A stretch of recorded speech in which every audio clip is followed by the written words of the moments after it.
Coming at you live from the plane of Lorwyn. This is Brew Review, a Commander Deck Building podcast. I'm one of your hosts, Cody, alongside my best friend, Lazz. Hello, hello. How'd you like that for an intro? That was an intro. Apparently, we're coming from Lorwyn. Yeah, or Live Shadowmoor, from I mean, whichever Lorwyn. side we're going to be on. I don't know. I don't follow the lore. I do think we need to address the fact that Wizards of the Coast is out here stealing our bit about, like, they made a podcast thing and, like, the hosts look very similar to us, personally, in my opinion. Yes, it was almost like I was seeing double. I was looking in the mirror while watching the little puppet show there. Yeah, and like the banter was pretty like accurate as well. I was like, what the hell is this, guys? What are y'all doing? I think I said we have to reference the fact that I don't know any of the lore of Magic. We were talking, you're like, I'm really excited for Reality Fracture because apparently I'm like, I want Marvel superheroes. Like, yeah, I like were the talking with Beyond. Alan about like upcoming sets, and like Alan and I are both like, Reality Fracture is gonna be really cool. We're really excited to see what they're doing. And I think you literally like word for word were like, I find that I don't care anymore about in-universe sets. I'm just here for the cool out-of-universe sets. And I went, a man of the people, Lazz. Like that's probably gonna piss a lot of people off, and people are gonna be very upset. Call me a fake fan. Hey, I like cool cards, but man, if it's a character I know, that's kind of cool too. Is it not?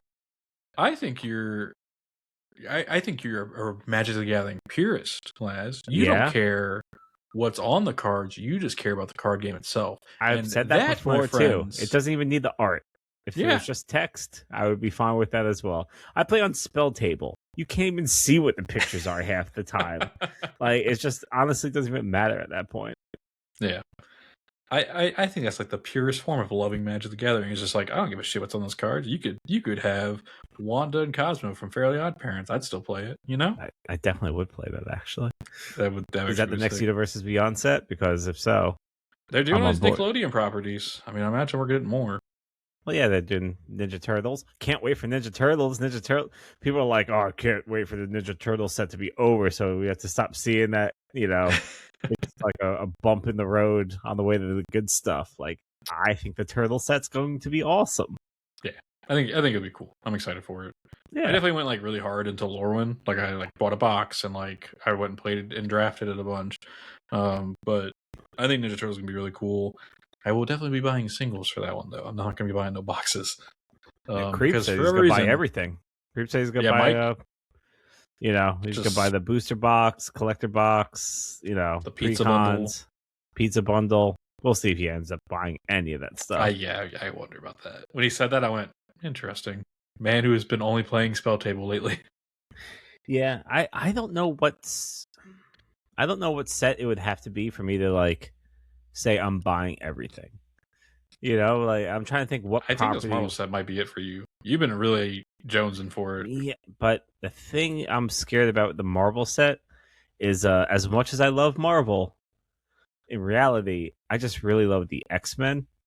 And it seems like it's like an X-Men set because so far with like the previews and the stuff they show, it doesn't really seem very heavy on the X-Men. It seems very this is supposed to just be like Avengers and Co.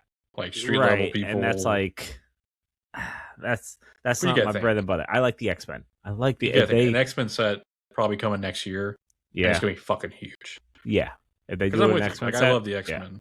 Yeah. X-Men are where it's at. The Avengers are kind of lame, but you know I'll take them because if the X-Men aren't available, you know I'm not super into comics, but you know, Cody and I both have a friend that's a huge nerd and really into all the comics. And he's like, no, you need to read these. And he let me borrow like these omnibuses of like all the X-Men stuff. And then afterwards, I'm like, oh, maybe I'll buy one. It was like hundreds and hundreds of dollars. I'm like, never mind. Here you go. Why did you let me take all of these to my house? But like a lot of the X-Men stuff and even some of the like Ultimate Avengers and stuff like that was cool. But give me the X-Men. Give me Gambit and Psylocke and Archangel and stuff like that. I think it is cool that they're like gonna give X-Men an actual dedicated set and not just be like a. Are they though? I feel like they said. Didn't Mark Rosewater come out and say that after the? I don't know. thought he said something, but I thought it was at the MagicCon we were at when they announced it that he came out and was like, "Yeah, hey, you're not going to see a lot of X-Men. You're going to see some Avengers who are X-Men, like Wolverine and stuff." But like, I thought he said that the X-Men are coming down the line. So it would make sense to me. There's so many characters you can do, and there's so many villains for them as well. Right. So, but yeah, X-Men 97's coming out soon.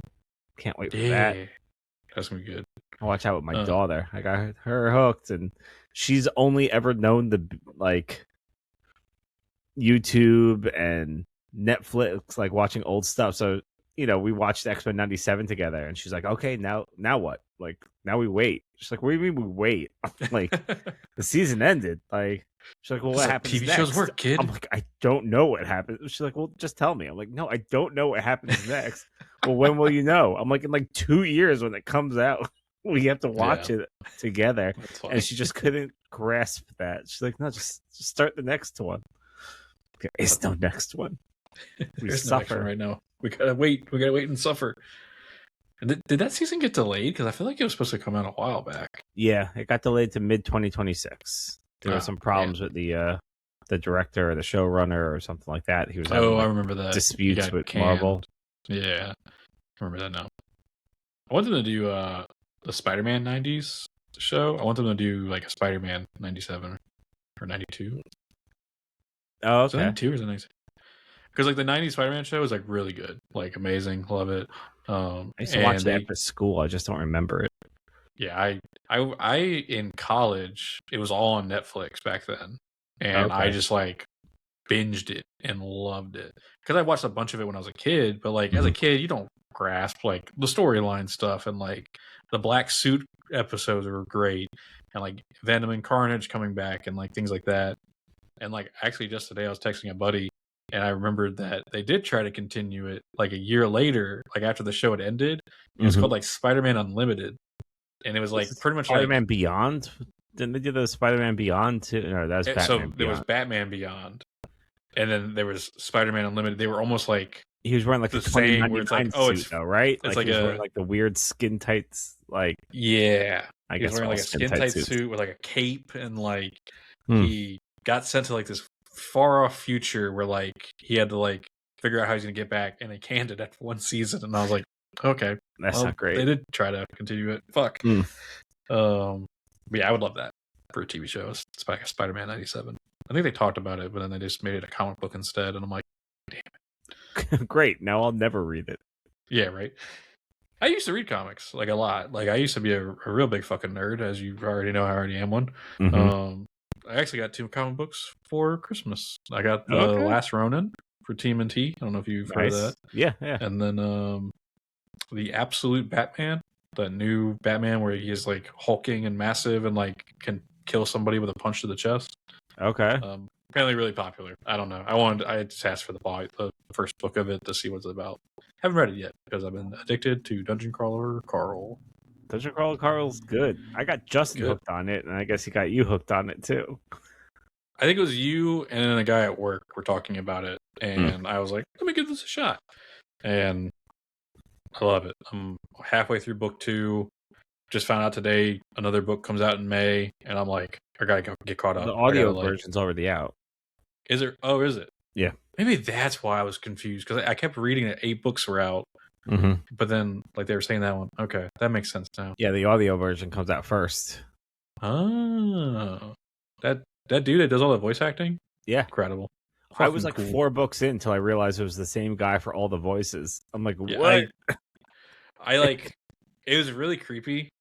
I was talking about Dungeon Crawler Carl, and then our Instagram started showing me videos for it, and like. I'm like, okay, it's kind of weird that I'm talking about it. Because, like, Madeline, I was telling Madeline about it, like, what's going on. Like, I pretty much, like, spoiled the whole first book to Madeline. Because I was like, you might not ever read it. But, like, I'm loving this. Like, so the first time in a while, I've been, like, addicted to a book series. And, but yeah, now I'm, like, getting, like, God damn it, donut! Like every other fucking video, it feels like. Yeah, it's like I feel like there's nothing to spoil in the first book. The first book is literally just the premise. Like, Well, then, like I was like, I'm on like chapter 20, I think, And I'm like, oh, I'm like almost done with this second book. Like I couldn't realize how like big the first book was versus like how small the second one was, which explains why he's like been putting 2 books out a year. It feels like ever since. So, but yeah, I'm loving it. It's so good. I love the characters. Like I like almost got spoiled on something today while I was researching the 8th book, and I'm glad I like fucking quickly exited out because I was like, no, I can't be spoiled. So, that's good. No, I watched my spat of recommended Oscar movies recently. Like I watched Weapons and like Begonia, and I'm like, Weapons sucks. Like some hot takes were coming out of Lazz's text exchange with our friends, and I was just sitting in the background. All of our friends are like movie buffs. One of them went to school for like 4 years for film and film direct and all this stuff. I'm like, Weapons was cheeks. What are you talking about? Yeah, I'm not gonna lie, I was instigating a little bit, but you were doing the last thing where you troll. Apparently, someone at work called me a silly troll clown boy or something like that. I'm like, what the fuck? He's like, that's all you do. You just troll and you clown. I'm like, that's not true entirely. But no, I did not like that movie. But it's not a movie podcast. We're not talking about movies today. Just have Weapons is cheeks. You could skip it. Unless you like horror movies, then maybe you'll like it. I hate horror movies. I still want to see it. Unfortunately, I got like it spoiled for me like the weekend it came out, and so I've been like, I'm just gonna wait until I don't remember the spoilers. I watched Begonia. Begonia was real cool. I liked Begonia. No idea what that's about. Yeah, you should watch that. Okay. Just load that up, like without doing any research. It's okay. Jesse Plemons, aka Meth Damon. Oh, okay. Yeah. Emma Stone. Okay. Maybe I'll check it out. You know what? Honestly, don't do any research. Just pull it up. Okay. It's good stuff. My favorite thing lately has been on YouTube. People just uploading entire movies onto YouTube and shorts. You just get the entire movie through the shorts. Oh. Like there's some movie called The Housemaid with Sydney Sweeney and another actor whose name I'm blanking on. I've seen all of it, all because it's in shorts. So cool. Love that for me. I can't look at Sydney Sweeney the same anymore because someone on Reddit called her big tit slow eyes. Okay. Jeez. Look at all big tit slow eyes. I'm like, son of a bitch. Like just hear the glass shatter. I'm like, that's all I can see now. That's all I can see now. Oh my god. Hey, this is a Magic the Gathering podcast. Not a movie, not a comic book. Hope you guys wanted banter. You got it. Yeah, if you didn't want it, tough fucking luck. And that's after like 45 minutes of me and Cody chatting before starting recording. True. Yeah. I get very little one-on-one Cody time, so we spent a good 45 minutes just talking. We're like, crap, we should probably actually do this podcast. We should, yeah. Probably and we ended up just wasting 20 minutes of everyone's time anyway. So, sorry. No, back to Magic. Hey, it's our show. And it's been our show for 3 years now. 3 years and counting. Yeah, throw in some air horns. Where's your soundboard? You're on Discord. No, we're not on Discord. Shit. We're not on Discord, no. Yeah, the February marks 3 years of the podcast. We released episode 0, February 23rd of 2023. That's how math works there, That's Cody. how math works. And years. And to celebrate, we reached out to Stacy O, who did our artwork for Brewhilda, the Witch, and we got a new design made. It is on my shirt. You can kind of sort of see it on the video version. It is featuring Lazz as Edgar Markov and myself as Captain Howler the Sea Scourge, and it's fucking dope. It's awesome. I love it. I showed my wife, even she's like, that's really cool. She's like, you look adorable. I was really impressed because I said that original like, hey, could you do this? And she's like, I'll give it a whirl. And I went, okay, great. This is either going to be great or terrible. She knocked it out of the park. Yeah, I'll throw up a little image on screen right now for people to see it better because the shirt thing was kind of whack. To go along with the design, though, we are launching a little merch line, help pay for the show a little bit here or there. We're using a new hosting system to like upload the podcast on YouTube and other places. So we'll have a link down below to it used to be called Teespring, and now I think they just call it Spring. Okay. There's some t-shirts on there. You can get it as a sticker. We're researching playmats. I don't know how well it's going to go. We're going to try some sites. I think Cody's going to order one from a site. I'm going to order one from a site, and we'll compare, or we'll figure out what kind is the best solution for that, because the design is sick. I'm getting a playmat made of it. I don't mind representing my own podcast. I'll say it. I'm not afraid to do it. But yeah, it's really cool. I mean, 3 years is a long time. Most podcasts, as I think research has told me, don't make it past 6 months. So hell yeah, look at us. It's better than my last podcast. We made about 10 episodes, I think. Yeah. One of them talked about having sex with an elephant trunk. So that was an episode I listened to. You listened to that episode? Yeah. I was the #1 fan of My Cousin Sucks at Video Games. Cousin Sucks at Video Games. It's a good podcast. I hope it's not really still out there on the internet. It is not. My cousin, after we ended the show, he's like, you have to remove all those episodes. I don't want to get canceled one day. I said, you can't get canceled for talking about getting funky with that trunky. Funky with that trunky. It's crazy. He disagreed, so we did remove those podcasts. Okay. You know what? Patreon. I still have them on my hard drive. Oh, let's get up on that. You should get rid of those. Yeah. Been an amazing 3 years. Glad to be doing it with my best friend Lazz. It's been a great time. Yeah. We'll have to do another in-person episode. I know. Yeah, that's the goal this year. I think we're doing the Connecticut trip later this year. Are we? For that Magic event? We need to talk. Ashley texted me, and she's like, if you guys want to come, you could stay at our house. I'm like, well, you texting me means nothing, because I haven't heard from Nick in months. I was like, Nick has been MIA. Yeah. She's like, I went through his phone, and I saw that you guys had asked, and he never responded. So, yeah, you guys can come and stay. I'm like, well, that's weird if we show up without Nick's approval. Yeah. We should. I'll fly up to New York, and then we all load up in someone's vehicle and just drive over. And, it's just like, hey, what's up? It'll be fun. You get to take the ferry. The ferry is nice. I've always wanted to take a ferry before. I've always wanted to take a ferry. You get very drunk on the ferry. Oh. And then he'll pick us up, hopefully. How long does this ferry last? Did you can get drunk on it? It's like 50 minutes. Oh, okay. That makes sense. In my head, a ferry is 30 minutes tops. It's 50 minutes. There's a bar on board. Second you're on the boat. Yeah, well, there's a bar on there, so you just hang out at the bar, and then usually we'll stop. There's a really good brewery 5 minutes away from the ferry, so we'll stop at the brewery and get some beer. They have a really good creamsicle beer that they don't sell outside of the brewery. You can only get it on tap. So it doesn't travel well.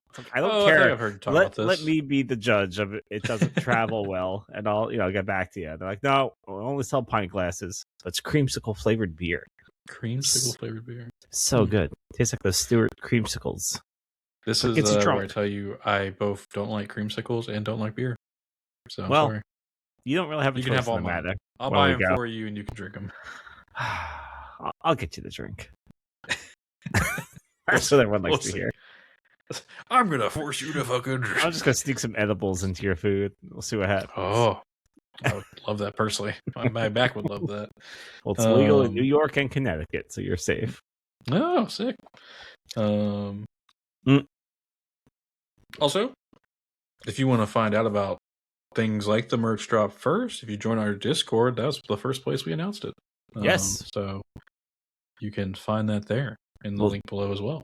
So I feel like lately I've only used Discord to just talk shit about you mid-game that we're playing in person. Oh, 100%. You're correct. Usually when I'm playing on Spell Table with Cody and he does something shitty, I'll be like, well, Cody sucks.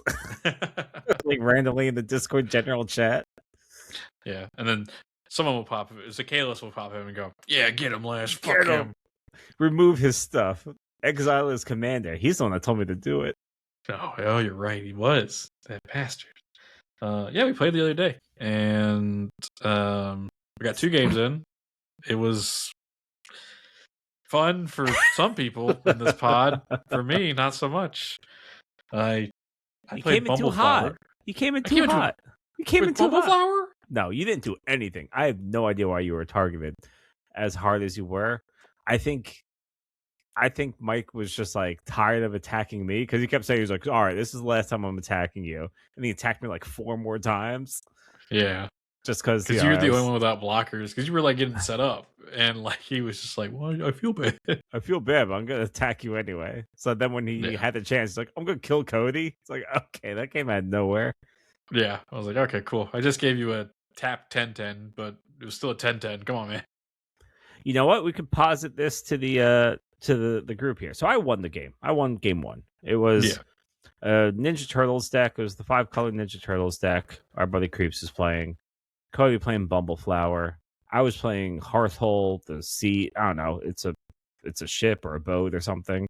I don't know. I like the text on it. It lets me sack lands. It makes me feel good inside. Yeah. Alan was playing. What was Al playing? He was playing Ishin. He's playing Ishin. That's right.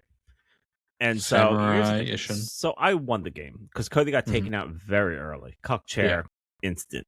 It was fantastic. Cuck chaired. And then so it's Alan and Mike like trying to fight each other while also trying to bring me down. I was going to win on my upkeep because I had played not Primeval Titan, something Titan. It was the Summon Titan. Summon Titan, the Saga card. Yeah. And I had played it, hit the first, whatever Mill saga. Cards and Mill cards. And then so the second saga is return all land cards from your graveyard to the battlefield. I had several lands in there that are when this land enters the battlefield, sacrifice it. While having Hearthhole out there, which when you sacrifice a land, each opponent loses 2 life. So we were low enough in totals that like I would win on my upkeep because I was going to hit my second saga. But I didn't say anything. I kind of let them hit me for a ton of damage. They brought me down to like 4 health. But they didn't kill me because they were both like spreading the damage. Is it my obligation to say, just so you guys know, I win on my upkeep? Because I was going to bring in enough lands and sack them to kill the table. Is that my responsibility to say, just so you guys know, by the way, BT Dubs, if I get a turn, you were both dead? I think it's... I didn't do that because I needed a win. I needed a win in life. Usually, if I was alive, I would call it out. Be like, hey, just so you're aware, Lazz is going to win on this next upkeep if we don't do something about that. Cody couldn't see because the salt levels have risen so much. Yeah, Mike killed me and I thought I was going to fucking punch a hole through my monitor. Because I literally gave everyone 10-10s. And then... No, you did not give everyone 10-10s. I gave 2 out of 3 people 10-10s. You didn't even do that. Cody had the bright idea because I played Baloth Prime, which is a 10-10, yes, but it enters with 6 slumber counters on it. It's like whenever you untap it, remove one of the counters. Or if you sack a land, remove one of the counters. And Cody's like, what card did you even play?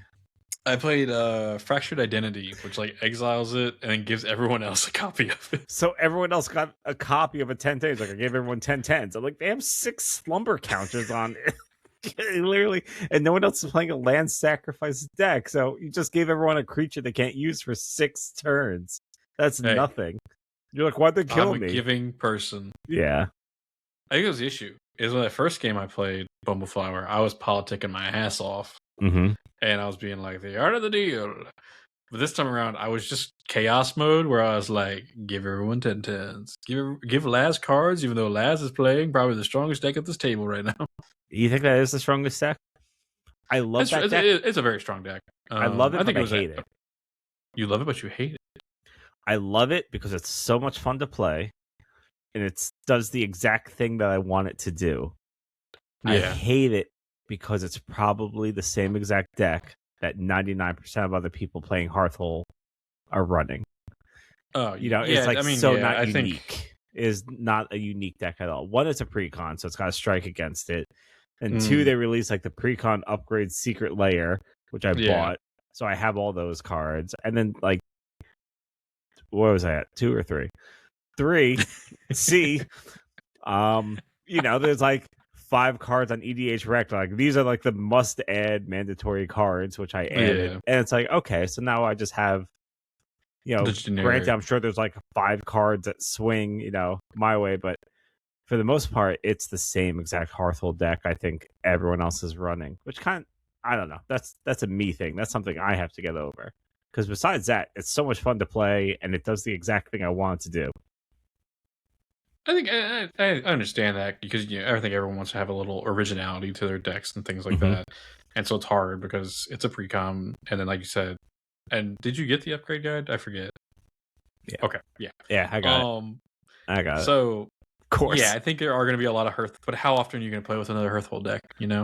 Yeah, but it's just like the one. It would kill me if I heard it say like, if we sit down at a table with people, I'm like, I'm gonna play Hearthole, and they're like, oh yeah, my buddy and my pod plays Hearthole, and I'm like, all right, I'm not gonna play Hearthole. I guarantee. I'm suddenly putting this deck away. I'm putting it away. Like, I like to play stuff that people don't see regularly, as I play Giada and Edgar, but I have a very shitty Giada and Edgar, so it tracks. And then, like, on the whole, should you have said something?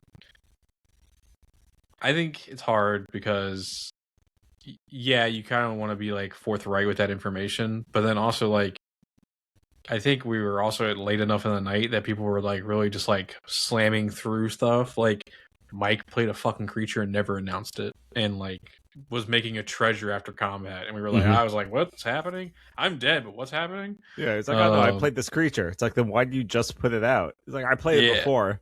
It's like, no, you didn't. Well, I would have. No. It's like, well, hold on.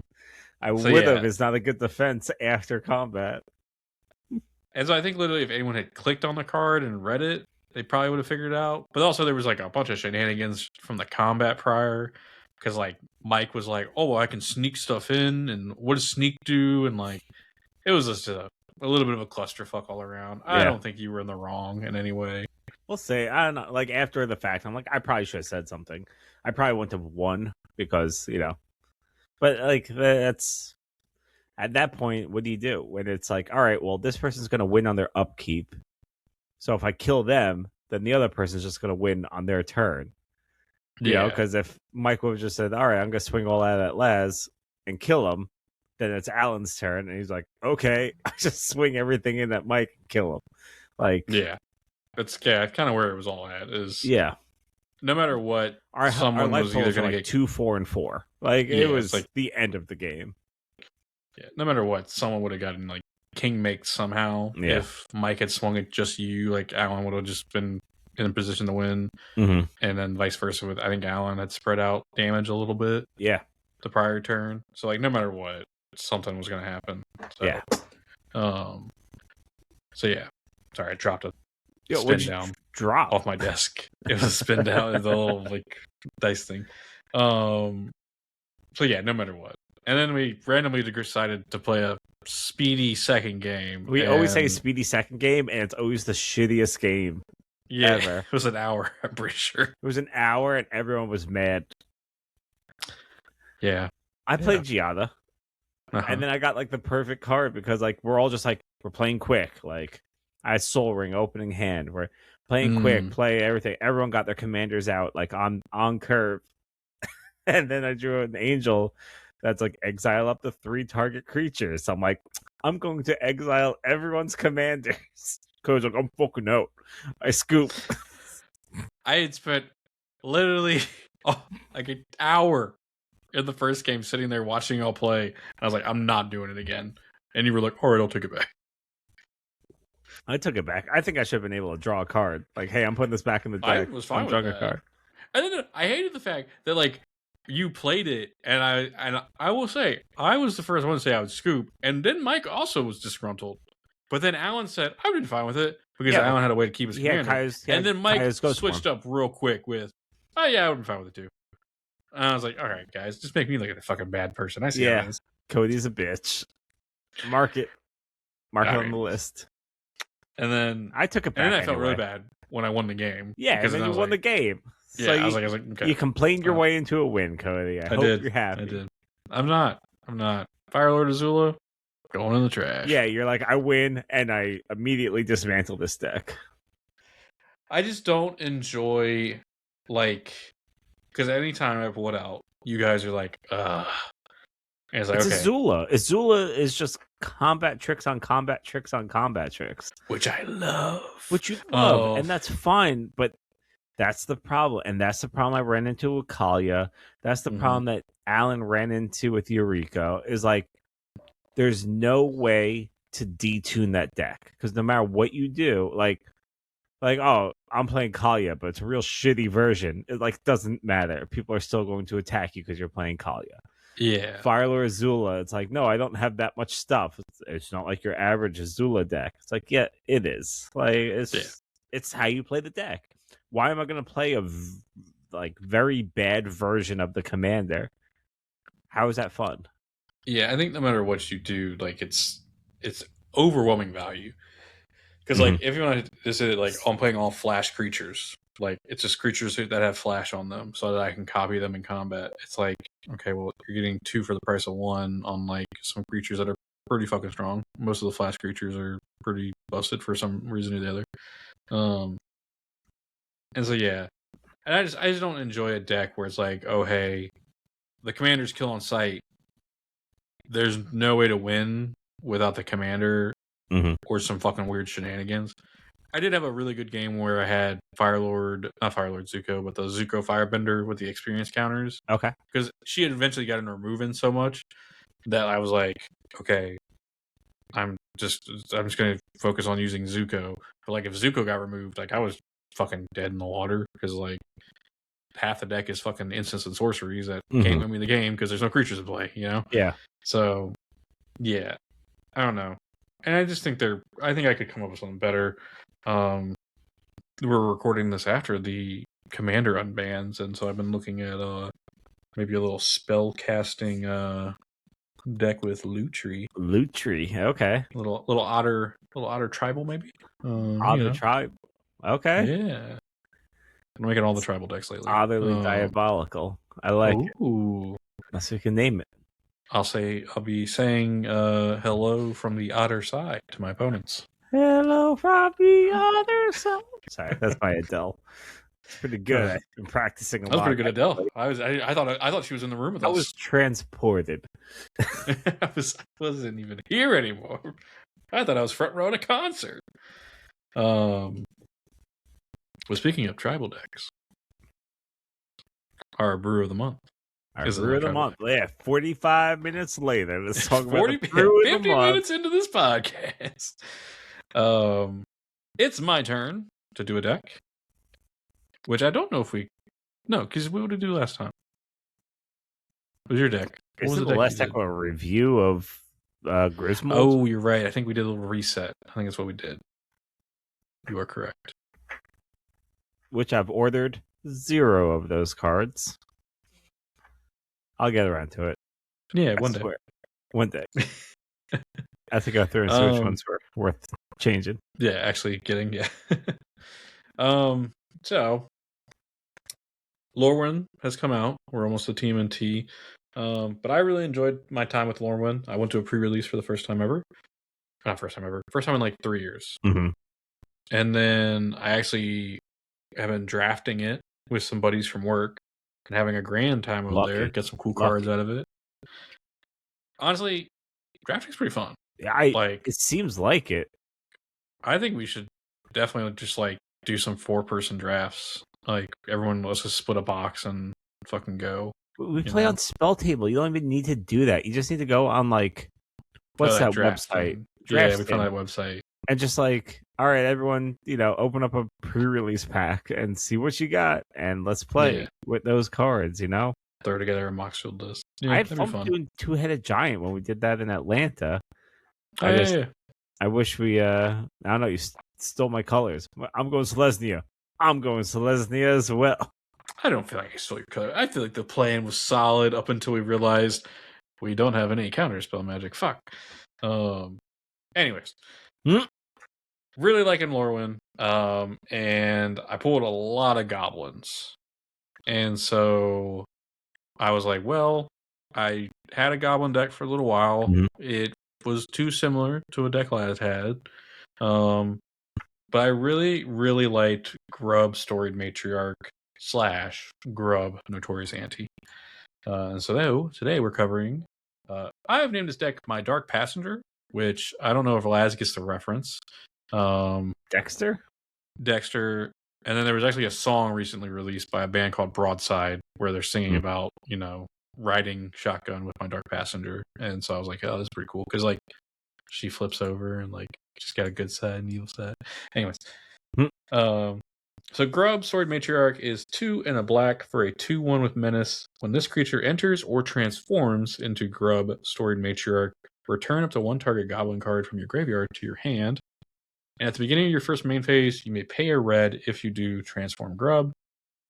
She transforms into Grub Notorious Ante, still a 2/1 with Menace, but has whenever Grub attacks, you may blight 1. If you do, create a tapped and attacking token that's a copy of the blighted creature, except it has at the beginning of the end step, sacrifice this creature, and then you can pay a black mana to flip her back to the other side.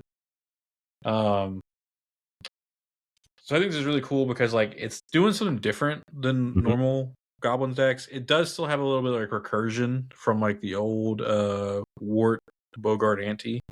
But this blight mechanic I have found really fun. So what blighting is if it says blight 1, you put a -1/-1 counter on something. And there actually are some ways to like take advantage of that, which we'll go over later. It's a blight creature you control, right? Or yes, blight a creature you control. So I can't do it to someone else's creature. But there are cards in the deck that will let me blight other people's stuff. And so I've seen a couple of different ways people have built this deck. And it usually is either a little bit of combat or a little bit of aristocrats. I'm leaning more for that aristocrats with like combat as a back, like a because you are making a lot of goblins at times, just because that's the nature of what goblins want. Goblins want to like explode out. Like one thing I did in the old goblin build I did is I didn't put Krenko Mob Boss in it because I was like, oh, it's just so lame to like just I have a card that like makes a shit ton of goblins, but like you need that. You just need to. You just need to make goblins. Like they're usually 1/1s or 2/2s, and like you just need to make a fuck ton of them. It's the only way you're gonna win. I've only got to play one game with it. I've play tested it a bunch, but I've only got to play one game with it, and I had an amazing game. I think ran away with it really because like Mike didn't have anything going on. I think you had unfortunately gotten land screwed, and the only person who was really interacting with me. Shitty deck. I was playing I don't remember which one it was. The Capilla Triad. Oh, yeah, you were trying that out. Triad. You were trying out your colorless Make everyone's head explode real quick with my pronunciation. Yeah, the old Triad. And so Alan was the only one in the group with really interaction for me, but like this deck is an aristocrat deck, but it has a lot of recursion because I want to keep like looping goblins after I sacrifice them and stuff. So are you playing the red side? Are you playing Notorious Auntie, or are you playing the black side, Storied Matriarch? A little bit of both. Well, like I think the main focus. Oh, you have to cast it on the black side first, and then you got to pay the red. Oh, okay. Yeah. Oh, it's not like because it has the bridge. It's not like bridge. No, you have to pay the whole like at the beginning of your main phase. Tap okay. Red, I did not know that. Yeah, we're all learning a little something today. I think the red side is more beneficial. Yes, I agree. Because making a tapped and attacking copy of something that's going to die in an aristocrat deck, ridiculous. Great. I think there's a version of this deck that doesn't even fucking focus on goblins. It's just like, let me make cool copies of like ETB stuff. But I went with goblins because I've been looking for a nice tribal kindred deck for a while. I have like all these cool cards that like I want to put it that we'll go over in a minute. And this was a nice place to finally get them. Also, Rakdos is just my colors. Yeah, so. You're a big Rakdos guy. So yeah. Lazz, what did you think on that initial game? Obviously, I know you were dealing with the Triad, but the Triad was not doing good by your boy. But no, I enjoyed this, and I have I'm a tribal guy. Like I love all the tribal type of cards there, but goblins is a passion of mine. I've tried to build several goblin decks. I've played them before on spell tables, different commanders. So goblins are near and dear to my heart. So it was very cool to see you make a goblin deck and to use like one of these new cards that kind of had a different like a different mechanic to it. Yeah. And with that, it made it kind of easy to kind of help with the deck because when you played it did very good. It did what goblins need to do. It came out and immediately started paying dividends. It was a very fast deck, which you need to do. And it's like, oh, you're only making 1/1s. It's like, okay, but you can get value from those 1/1s. You can do things with those 1/1s to help you win in other ways. And this deck kind of does something a little bit different than that because you're making tapped and attacking copies of goblins. So like it kind of focuses more on the ETB effects and the attack triggers and stuff like that, which is kind of more fun than I, tap Cranko and make 50 goblins, Yeah. and the thing is though, there's still a place for Cranko in the deck. So Yeah. it's kind of the best of both worlds where, like you said, there's a version of this commander that doesn't play goblins. That's a very astute observation. That's true. That's got my gears turning right now as soon as you said that. Because there honestly really is. It's a fun commander with this mechanic, and it's let's try it out with goblins first, and you might play it a couple times and be like, hey, I'm instantly the threat, or these 1/1s aren't enough to protect me when everyone swings in, and we retool this to make it not goblins. But for the time being, Yeah. it's I liked where it was at, and it was fun to work on it to see like, all right, well, let's make this a little bit scarier if we can, because you have to kill quick with it. Yeah. Yeah. I mean, yeah, that's the thing. I think the thing is like if goblins, which I did kind of like as I was going through it, I was like, okay, well, like if I get blown out, I can use some of the recursion stuff to like hopefully get back into the game. But goblins are very much That's why like, it's great though. Like that's yeah, you lose a centerpiece, and normally it's like, all right, I'm playing mono red Cranko, and one of my Krankos is dead, or Muxus is dead, or something like that. It's like, okay, well now I'll just flip this and bring it back to my hand. The yeah, recursion aspect makes this deck so safe, which is nice. Not only yeah, safe, it makes it reliable because you can do the same gimmick several times in the game.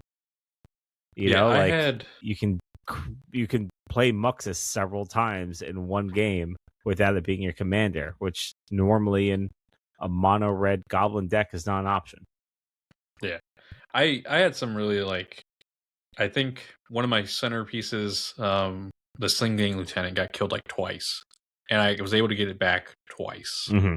because of things I have in this deck. And so it was like, okay, cool. I always have a sack outlet to like ping people, and that's how I ended up winning the game. Was I swung for a bunch of combat damage, but then any of the guys who were gonna die, I just started sacking and fucking shooting people. Yeah. I think I literally like did like 60 damage across the board that turn.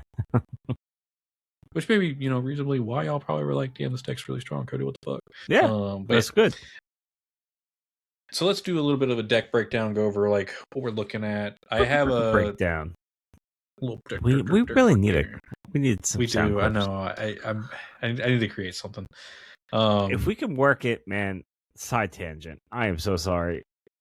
Sometimes you just get on like a random kick, like a video comes across your YouTube, and it's the cringiest shit in the world, and it's like an old NSYNC concert, and it's Justin Timberlake on stage, God. and he's like, "Name's Justin Timberlake, but the boys call me Lake."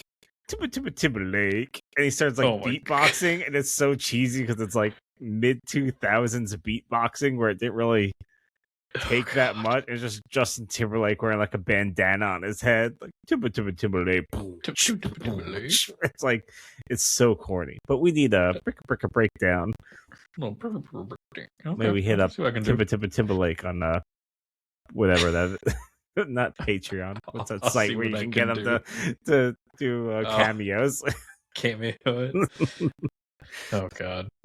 All right. We have 37 creatures in total, which is a lot, but like there's some really good goblins. We have 6 sorceries, 4 instants, 5 artifacts, 12 enchantments. So old enchantment deck, and 36 lands, 37 with an MDFC. We've talked about this privately. At what point does this become an enchantment deck? You can't have so many enchantments. The thing is, like, there's just such good enchantments. I love enchantments. There's no good way to play a lot of enchantments in a deck. And it's like, oh, play an enchantress. Like, no, I don't want that. That's not the way I want to play this. Like, I love these cards that make my creatures do stuff when they enter or when they attack or when they die. I don't care about playing the enchantment. I care about what the text on the card says. I know, yeah.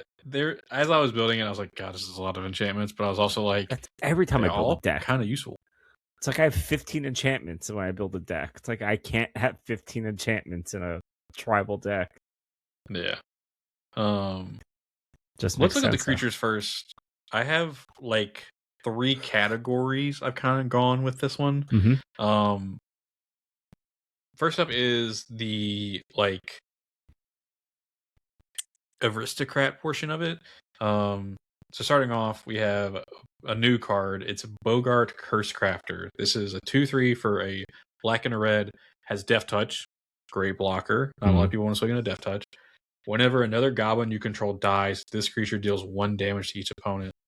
Great aristocrat card because, like I said, we're trying to sack stuff, bring it back, sack stuff, bring it back.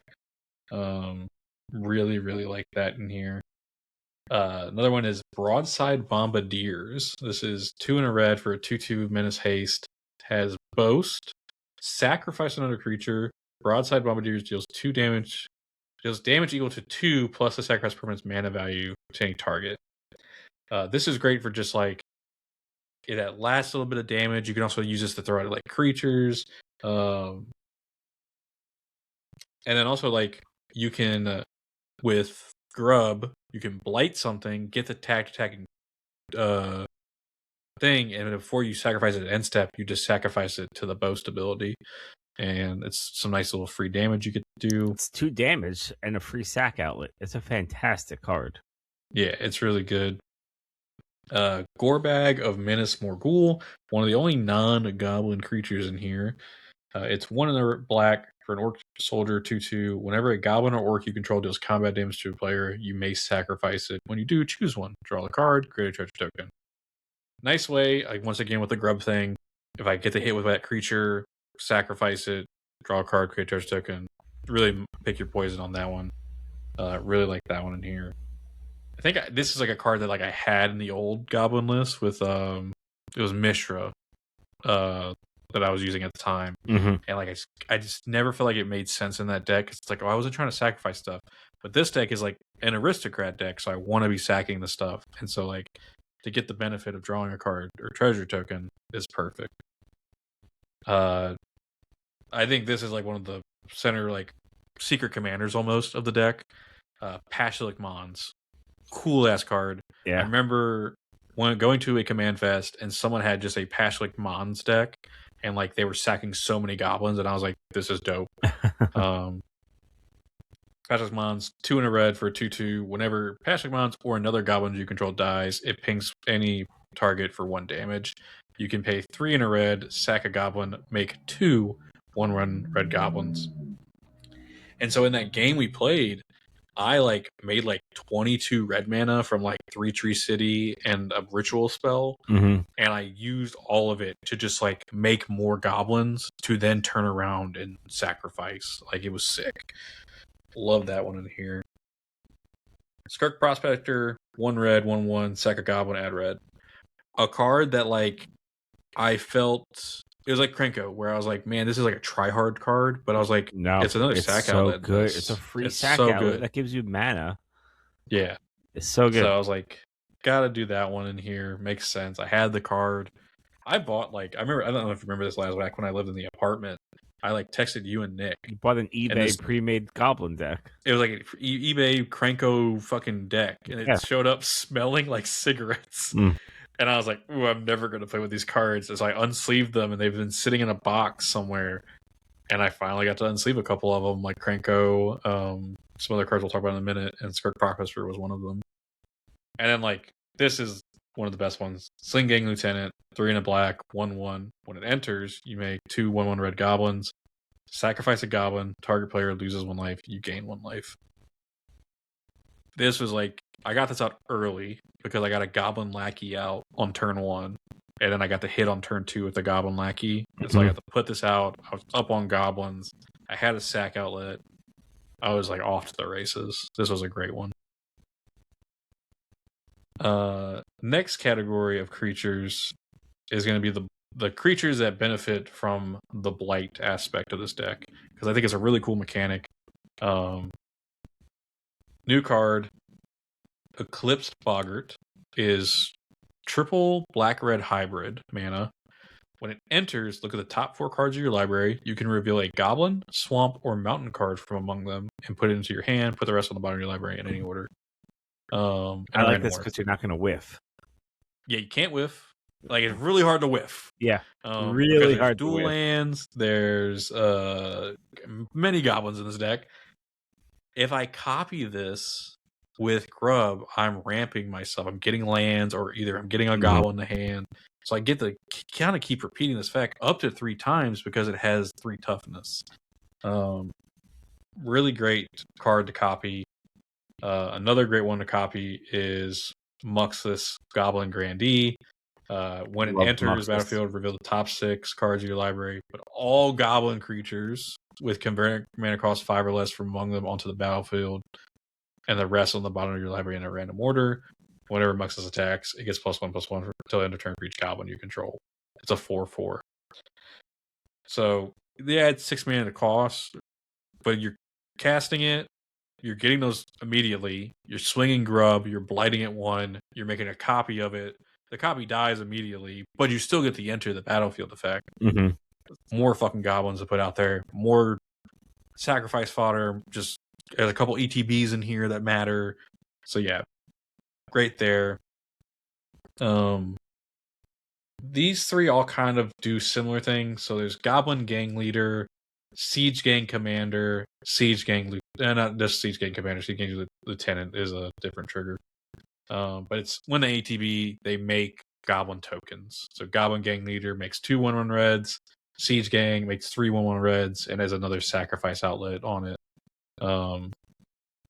So things like that, a copy. And then the last one is Taster of Wares. 2 and a black. When this creature enters, target opponent reveals X cards from their hands, where X is the number of goblins you control. You choose any of those cards. That player exiles it. If an instant or sorcery is exiled this way, you may cast it for as long as you control this creature, and mana of any type can be spent to cast this spell. This is a weird one, I know, but being able to copy it and keep stealing like an Achroma's Wheel, a Psych Rift, like insane value you can probably get from this. And I get it, we don't like theft in our pods, but I think this one card is kind of cool. It kind of fits into like the goblins or thieving little creatures in like D&D and stuff. Not a fan, Lazz? All right. And then lastly, the last one I want to highlight for this blight section of the list is Village Pillagers. This is 3 a red and a red for a 5/5. It has Wither. This creature deals damage to creatures in the form of -1/-1 counters. When this creature enters, it deals 1 damage to each creature your opponents control. So when it deals the 1 damage, it'll put negative counters on them. Whenever a creature an opponent controls with a counter on it dies, you create a tapped treasure token. Play this, copy it with Grub, more damage. I get to make more treasures. Also, I love the second part of that where it's like, it doesn't care if it's a -1/-1 counter. It just gives it a counter. Yeah. There's so many counters in our pods. So, like, this is a great one. This is from the pre-con, and like I was like, oh my god, this is just immediately being slam dunk. Yeah. I like that card. I'll be honest, I said there was 3 sections of this, and I kind of blanked on what the third one was. I'm blanking real hard. Maybe the third one was just cool fucking cards. I love this card. This is Scuzzback Scrounger. Fucking great name. I got the cool alternate art for my pre-release kit. It is 1 and a red for a 3/2 Goblin Warrior. At the beginning of your first main phase, you may blight 1. If you do, create a treasure token. You can blight 1 on anything that's yours. But you can do this for at least 2. So this is a really great way to ramp yourself. It's pretty much a turn 2 mana rock that can keep making you treasures. Really like it. it's also just a nice way to like put a -1 counter on something. Oh, it dies. Guess what? Trigger all those aristocrat effects. Mm-hmm. Because we have a good number of like blood artist type effects here. No blood artist in the deck though. No blooders. I was trying to keep it goblin theme, Yeah. which is why there's a lot of enchantments, because a lot of the enchantments do the blood artist thing. Here's another one that I really loved, and another card that was in that smoky ass cigarette pack of cards. Goblin Charge. Yeah. Yeah, sure. Okay. Sharugan. Charugan. 1 red for a goblin. It's an 0/2. You can pay 0, sack a goblin to regenerate a target creature. So another sack outlet somewhat, but also I can utilize creatures. Good for I can utilize the copy that Grub's making to like, okay, let's say someone blocks something of mine that I want to keep safe. I can sacrifice that copy that Grub made to regenerate it and keep it alive. That's a great card. Really useful. Great card. Really happy to have it. And that's the last of the creatures I have to talk about. Lazz, anyone you want to spotlight? Sure. That was most of them. Yeah, you did name a lot of them. General Crete, the Bolt Bringer. 2 generic and a red for a goblin soldier. It's a 2/2. Whenever 1 or more goblins you control, create a 1/1 red goblin creature token that's tapped and attacking, which is nice. But whenever another creature you control enters, General Crete Boltbringer deals 1 damage to each opponent. So in a goblin deck, this is fantastic because there are the turns, you didn't mention, but you do have Krenko Mob Boss, Krenko Tin Street, Kingpin. Like you have these creatures that can make a ton of goblins. And so this just, has the enter effect to each opponent too, which I really like. It's not just, to target, it's each opponent. So even when you're playing, your, Siege Gang Lieutenant, 2/1/1 red goblins enter, that's 2 damage to everybody. Siege Gang Commander, that's 3/1/1 goblins enter, that's 3 damage to everybody. So in a goblin deck, I think this card's gonna really pay off. Next one, it's everyone knows it already, but Goblin Lackey. You had this card out fast the other game. Turn 1, I think you played Goblin Lackey. 1 red for a 1/1 goblin. And when Goblin Lackey deals damage to a player, put a goblin permanent card from your hand onto the battlefield. That's just stupid. It's a better call. It's like crazy. It's very good. And then I think the last one I wanted to call out was the Howl Squad Heavy from Aether Drift. 2 generic and a red. Goblin Mercenary, it's a 2/3. Has Start Your Engines, which, if I remember correctly, means you gain a speed on your upkeep as long as you deal damage to somebody. I think that's what it does. Yeah, it goes up. Yeah, we get to deal damage, which is we could probably get it done in this deck pretty easily. So goblins you control have haste, which is fantastic for when you're making lots of goblins that are entering. At the beginning of your combat, create a 1/1 red goblin creature token. That token attacks this turn if able, which is good. But the thing is, max speed, tap, add red for each goblin you control. For a deck that's making so many goblins, if you have 20 goblins out there, you could just tap this at max speed and add 20 red mana, which allows you to play, one of those 30 enchantments that you have in the deck, or whatever the case may be.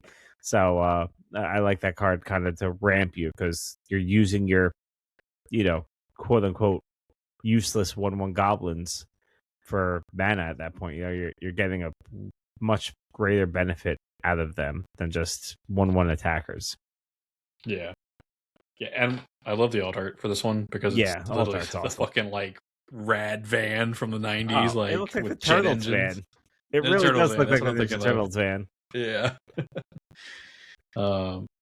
Moving on, sorceries. My sorcery instants are very light because I felt like the creatures and the enchantments do so much that I didn't really feel like I needed a lot of that stuff. And because it's an aristocrat deck, but it's also it's an aggro deck. Like it wants to go fast. Like goblins are built goblins aren't here to last a long time. Goblins are here to fucking get in and blow stuff up and leave. For a good time, not a long time.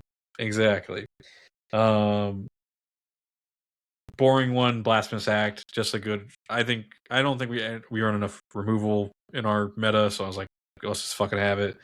Other one is Crippling Fear. I originally had Kindred Dominance in this deck. Kindred Dominance is an expensive ass card, and I was picking and choosing what expensive ass cards I want to play. Crippling Fear is 2 black. Choose a creature type. Creatures that aren't that of the chosen type get -3/-3 until end of turn. This is great for a number of reasons. If I want to get ahead, I can kill other people's stuff by just naming goblins. If I want to kill my own stuff and trigger a bunch of aristocrats effects, I can name slivers and then kill all my shit. Because all my shit is like 1/1s and 2/2s. Yeah. So And you nice can way to bring just them all get back. everything. You can just bring them all back with the backside of Grub. Exactly. I guess or the front side of Grub. This other one, Bloodline Bidding. This is 6, a black and a black, has Convoke. Choose a creature type, return all creatures of the chosen type from your graveyard to the battlefield. Really cool card is Patriarch's Bidding, where it's like the same. It's like a 7-mana version of this, where it's like, oh, everyone chooses a creature type. Everyone brings back creatures of that type. Here is a one-sided version of it with Convoke. I've always had a ton of tokens out. Convoke's really great card. Great in a goblin deck. Yeah. You have so really many good to Convoke with. Next up is Goblin Negotiation. X, red, Goblin Negotiation deals X damage to target creature. Create a number of 1/1 red goblin creature tokens equal to the amount of excess damage dealt to the creature this way. Notably, it doesn't say. No, it does end up being an opponent's creature. Could be one of my creatures. Mm-hmm.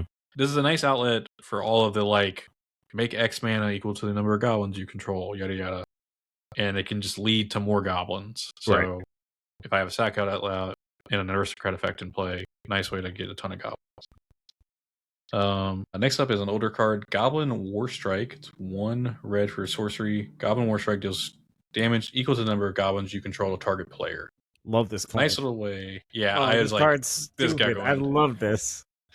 Because like we have the ability, like, so the grub attack on the backside lets you get that extra goblin out. But then like let's say we copy the Siege Gang Commander, so we make 4 more goblins out of nowhere. And it's like, all right, guys, guess I'm gonna joke fucking Goblin Warstrike your ass. So yeah, really like that one. A really cool card. Really cheap. Like, yeah, I honestly thought it would be kind of more expensive, but yeah.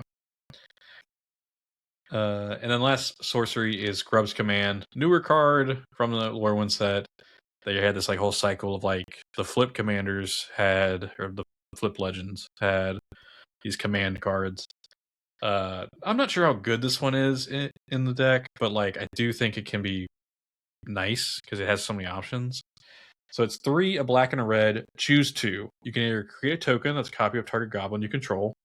We just went over why Grub being able to copy something is pretty good. Creatures target player control get +1 and gain haste until end of turn. Could be kind of nice just to like pump our board a little bit. I also I don't know if we can choose it. Can we pick the same one more than once? I don't think so. I think it would tell you can pick the same. I think it has mode to say it. That's what I was thinking. Destroy target artifact or creature. A little bit of removal if we need it. And then target player mills 5 cards, then puts each goblin card mill this way into their hand. So I wanted to cut this card, but I didn't just because it's so versatile. Like, that's the thing. It does everything. It gives you all the options. Like, hey, you want to give yourself haste, you can do it. Hey, you don't have many cards in hand, you can mill 5 and hopefully you get some goblins. Hey, you have a good goblin out there that you want to copy the effect. Like, it literally gives you an option to do stuff, or you just want to destroy something. Like, it was just very versatile. I wish it was a little cheaper. Yeah, it's 5 mana. I think if it was 1 mana cheaper, I'd feel a lot better about it. Yeah. Like 4 mana for this feels great. But 5 mana, I'm like, oh god, come on, guys. Right. But you get to choose 2, Like, yeah. It's definitely fair. Yeah. It's a fair card. All right, moving on to instance, we have Brightstone Ritual, 1 red, add a red mana to your mana pool for each goblin in play. Really useful. It was a card I used to make 22 red mana. I think I had 11 goblins out. I made 11 with 3 Tree City, turned around, played this, made 11 more, had a bunch of mana. to start sacking goblins. I'm going to skip that one card and go to Plumb the Forbidden. 1 in a black. As an additional cost to cast the spell, you may sacrifice 1 or more creatures. When you do, copy the spell for each creature sacrificed this way. You draw a card and lose 1 life. Mm-hmm. Like this because it's draw. I always feel like I never have enough drawing decks. But also, it's a way to sacrifice a bunch of stuff. At And I have a bunch speed. of effects. And instant speed. I have a bunch of effects where it's like when a goblin dies, I gain a life. So it's a nice way to I can pretty much negate that whole lose 1 life and just draw a bunch of cards and deal some damage to my opponents. So I thought this was a slam dunk in here. And then last one before we talk about this one, I want to have a conversation about is Unbury. 1 in a black, instant, choose 1. Return target creature card from your graveyard to your hand. Return 2 target creature cards that share a creature type from your graveyard to your hand. A smaller instant speed version of Bloodline Bidding. I thought it might be useful for we don't run a lot of grave hate, unfortunately, in our meta. Mm-hmm. But if it ever begins popular, I think this could be useful because it's instant speed. The one card I want to talk about, because recently, Lazz, I saw a clip from the Command Zone where Rachel Weeks was like, if you're in a combat deck or a deck that cares about maybe getting some damage in for combat, you should stop playing Beast Within, Generous Gift, and I want to say they may have mentioned Chaos Warp, but I feel like Chaos Warp is in that similar vein. You know what I'm saying? Yeah. Because it replaces something usually. If you get rid of a creature, you might get another creature, What are your thoughts on that? Do you kind of agree with it? Does it make sense if the deck is sometimes maybe trying to win through combat? I don't know. I really like Rachel Weeks' takes usually.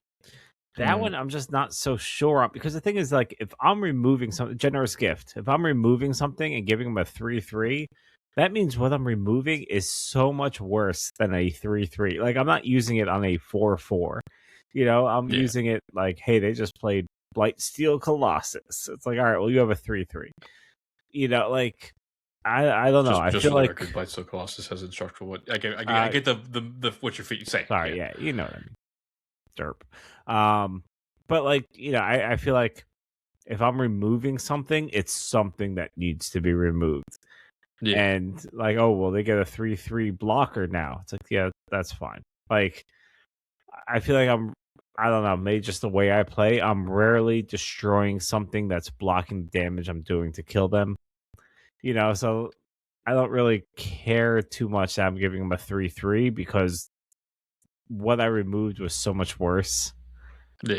But you said, in our pod, we don't really run as much removal as we probably should. So the times I use removal, it's this needs to happen or the game is over. Whereas I'm sure there's other pods that, you're regularly removing stuff. So it's all right, well, you played your 3/3 commander, I'm going to Chaos Warp it. You get to play something better. I don't know. I don't agree. At least in the way we play, I think it's fine giving them a blocker for that. That's saying don't play Path to Exile because they gain life. It's who would say something who would say something like that? Who would say Path to Exile is a bad card because it ramps them? You know what I'm saying? Who would say that? Your swords gives life. Yeah, that. Yeah, it definitely let me think about it. It made me think about it because I was thinking, I was like, well, you kind of pull me, but I think Chaos Warp is okay because, man, so many times something has indestructible at our table, and I'm like, God, I can't destroy it. So having a way to exile something in this deck, I think is really beneficial. So I think keeping I'm not a fan of Chaos Warp really to begin with, though, just because that's it's fair. Any permanent. So it's they put a Bolas Citadel out. It's oh shit! It's shit. That's fair. I wanted to get rid of their Giada, I got rid of their Chaos Warp the Giada, but they got a something stupid. They got an Acroma or an Avacyn out of it. But I hate that roll of the dice. I like the safer options of the Generous Gift or something like that. Yeah, that's fair. Moving on to artifacts, real short here. Nothing interesting. Solar and Arcane Signet, the basics. I feel like there's a ton of red creatures and red spells in this deck, so I did do Ruby Medallion. I feel like it makes sense to me. Right. Skull Clamp, great way to draw cards in this deck. It's really cheap and effective.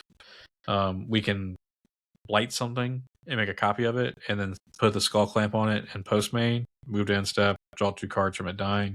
Great use there. And then, so I actually did a swap in between, I think the first time I sent you the list and the second time I sent you the list.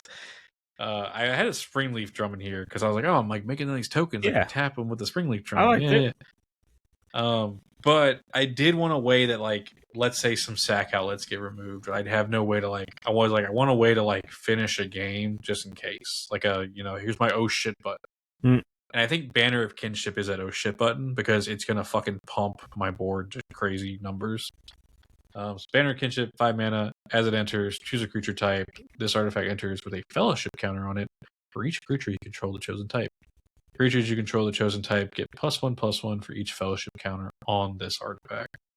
So like the other night, if I had slammed this down instead of like triggering Patchwork Mons a bunch of times, all my stuff would have been like fucking like 13/13s. Yeah. So like I definitely had more creatures than anyone else, so I was definitely going to be able to hit for a ton. So it's just a nice little like kind of oh shit button. I considered Eldrazi Monument for this spot, but I think the price on that one kind of made me go, eh. But like it gives them like flying and death touch or something like that, I want to say. Eldrazi Monument. So that's why I ended up going Banner of Kinship. I also think it's kind of cool, goblins working together to like get stronger. Indestructible. Yeah. Indestructible, that's what it was. But then you end up having to sack something, which could be useful in this deck. Yeah, well, you want to sack goblins anyway. Yeah. Just sucks if you lose your tokens. Yeah. Maybe one of the enchantments can go out for a Eldrazi Monument down the road. Only 20 enchantments? Yeah, only 20 enchantments, you know what I'm saying? Which, speaking of, let's get to it. I think there's some really easy ones to knock out real quickly. There is a slew of these that are just meant to like drain the table slowly but surely. Bastion of Remembrance, create a 1/1 human soldier. Whenever a creature dies, opponent loses 1 life and gains 1 life. They made a kind of goblin version of this in Bogart Mischief. It's 2 and a black. When it enters, you may blight 1. If you do, create 2 1/1 black and red goblin creature tokens. And then whenever a goblin creature you control dies, each opponent loses 1 life and you gain 1 life. Another version of this is an older card. It is Bogart Shenanigans, which, hell yeah. 2 and a red. Whenever another goblin you control is put into a graveyard from play, you may have Bogart Shenanigans deal 1 damage to target player. It's a little more focused in, but pretty cool. Goblin Bombardment. Sacrifice a creature. Goblin Bombardment deals 1 damage to target creature or player. This was like an all-star card in the game the other day. Grave Venerations. 3 and a black. When it enters, you become the Monarch. Card draw. Hell yeah. At the beginning of your end step, if you're the Monarch, return up to 1 target creature card from your graveyard to your hand. I was the Monarch for most of that game. And then whenever a creature you control dies, each opponent loses 1 life, you gain 1 life. Does so much for just like 1 more mana. Like it's just amazing. Impact Tremors. 1 in a red. Whenever a creature enters battlefield, deals 1 damage to each opponent. Really good. Some of the newer cards I think would be Collective Inferno. This is 3 a red and a red. Has Convoke. As it enters, choose a creature type. Double all damage that sources you control of the chosen type would deal. So this is great because it's not just combat damage, it's also pings. So Patchwork Mons, the Siege Gang Lieutenant. I think there was 1 more goblin that like pings people. I'm blanking on the name off the top of my head. I think it's like the Siege Gang Commando and Lieutenant can ping people. So it doubles their damage. But also, this Bogart Shenanigans and Bogart Mischiefs are technically goblin cards. So they would also get doubled. Yeah. Because they're kindreds, yeah. So it doubles those. I thought that was really great here. So, really awesome. The other newer one is Lasting Tarfire. 1 in a red, beginning of each end step. If you put a counter on a creature this turn, this enchantment deals 2 damage to each opponent. So there are some ways in the deck to be doing this like pretty often. So I'm definitely getting one from like Grub every turn if I can. There's the Scrounger. There's Cranko 10 Street Kingpin, because it's a +1/+1 counter. It doesn't just have to be -1/-1 counters. But there's also a card we skipped over in the first part of the creature section. It's Champion of the Weird.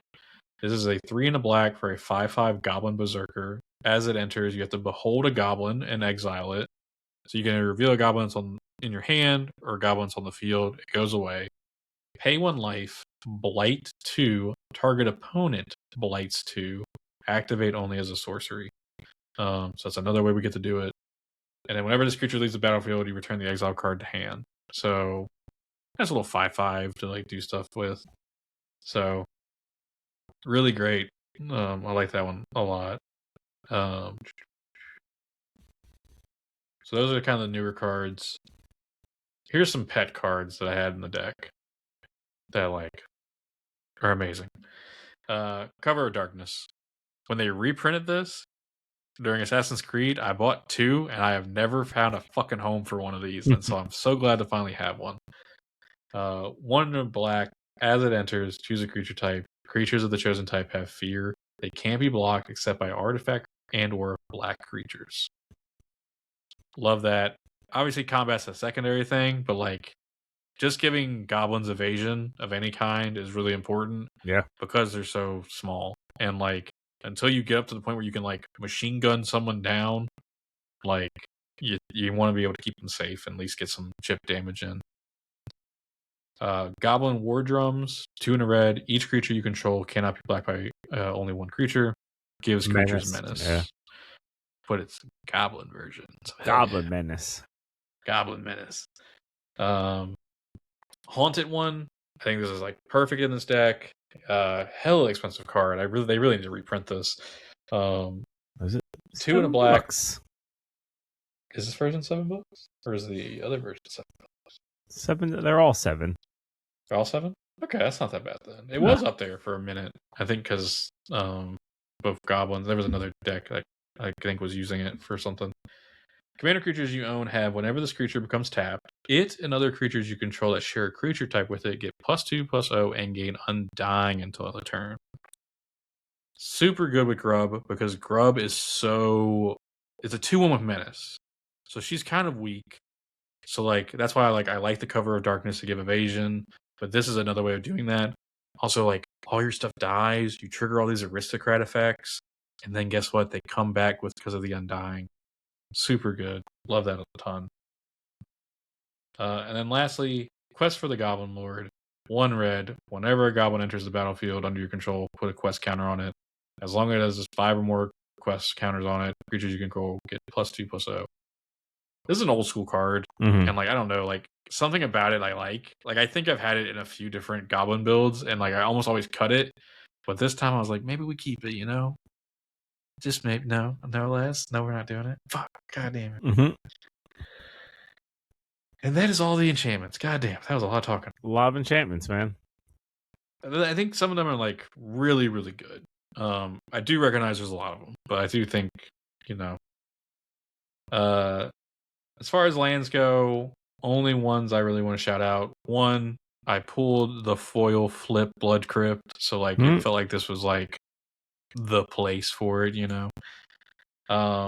I really liked some of the new lands they introduced in the set. Eclipsed Realms. As the land enters, choose Elemental, Elf, Fairy, Giant, Goblin, Kithkin, Merfolk, or Treefolk. Lets you tap for colorless or a color of any of the mana. Spend those. Obviously, we're naming goblins. And then finally, I have a place to put my Cavern of Souls and my 3-tree city that it makes sense. So, Cavern of Souls lets you choose a creature type. You can make a spell uncounterable. Really nice. And then 3-tree city is choose a creature type. You can tap for colorless or pay 2 and tap, choose a color, add an amount of mana of that color equals the number of creatures you control of the chosen type. Super, super nice. And yeah, that is the deck. Okay. Lazz? I like it. I like it too. I had a lot of fun playing it. I should have played it the other night instead of playing I don't know why Bumbleflower. you didn't. Because y'all kind of got upset We didn't get upset. All we said is like, "Oh, you're gonna play that deck. We'll all play faster decks. Stronger decks because it's so fast." And you're like, "Fine, never mind. I'll play Bumbleflower." I think because Mike was like, "I'm gonna play Voja," and I don't feel like Voja and this are in the same fucking zip code. You know what I'm saying? This is faster than Voja. Voja might be stronger, but this is faster. That's the thing with this Chatterfang deck's not strong. It's fast. Yes, fair. Yeah. Whereas I feel like this is in this, same situation. It's not strong, but it's fast. You do what you have to do quickly, and that's what makes you the threat. That's fair. All right. Well, this deck is good. I like this deck. Like I said at the top of the episode, I like Goblin decks. A special place in my heart for Goblin decks. I've tried several iterations, so I like to take a crack at this. So okay, cuts or ads? Which ones do you want first, man? What do you want? Let's do cuts because I think cuts might be a little easy. I think there might be some stuff we agree on, maybe. So, all right. Well, right off the rip, I should say I cut 7 creatures. Yeah. With that said, I added 1, 2, 3, 4, 5, 6, 7 creatures. Okay, so I cut 7, added 7. So basically, I think there's 7 better creatures than what you named. Okay. With that said, of these 7, you only named 1 in your cards that you liked. So I think we're pretty safe. That's fair. I do feel like 2 of these are getting targeted for no reason, but okay. So first creature I cut was Goblin Matron. 2 generic and a red. When Goblin Matron enters the battlefield, you may search your library for a Goblin card, reveal that card, put it in your hand, and shuffle. We don't do that here. Oh, we don't, Lazz? We don't tutor in this meta? It's okay. Like, if you want to leave it in, leave it in. That's fine. People might say it's bitch made when you do it in the game. You search up the perfect goblin for the situation. I'm just warning you. I'm trying to protect you. This is done out of love. So that's totally up to you. But let's talk about the next card, and then I think we can have a discussion about tutoring. Right. Goblin Recruiter, 1 generic and a red. When Goblin Recruiter enters the battlefield, search your library for any number of goblin cards, reveal them, shuffle, put those cards on top in any order. That is the ultimate tutor. It's like double tutoring. I think I should get 1. I think I have these cards. I should use them. And with that said, I am always a fan of like, hey, we don't tutor, but if it's like a tribal tutor, it's kind of fine. Like I do run some angel cards that say search your library for an angel and play it, or in my weenies deck, it's search for a creature 2 CMC or less and play it. So I am being hypocritical here. So if you want 1 of them, that's fine. That's fine. It's up to you. If your conscience allows it, then you play it, Cody. I will say, I think so. I've had these also came in that pack of like cigarette smoke fucking cards, and I was very against tutoring for a very long time, but like I think our meta has shifted to a point where it's like a lot of more high powered stuff, a lot of faster stuff, and like I don't think, and like you played a recruiter card not too long ago, and I played 1 recruiter card. So I think in my weenies deck. I do think having both is a little much. I do think Goblin Recruiter is a little too strong because I can literally just stack the deck how I want. So I was already kind of looking at maybe cutting that.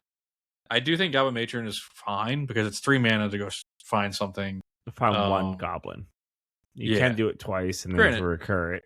But, I could, I don't think I would do that. I think there's a lot of better cards. Maybe the card I tutor for would be better to copy, That's up to you. That's up to you. Of the 2, Goblin Matron, I think, is more fair. Absolutely. Yeah, I would definitely, I can see cutting Recruiter and keeping Matron. I think it's much more fair.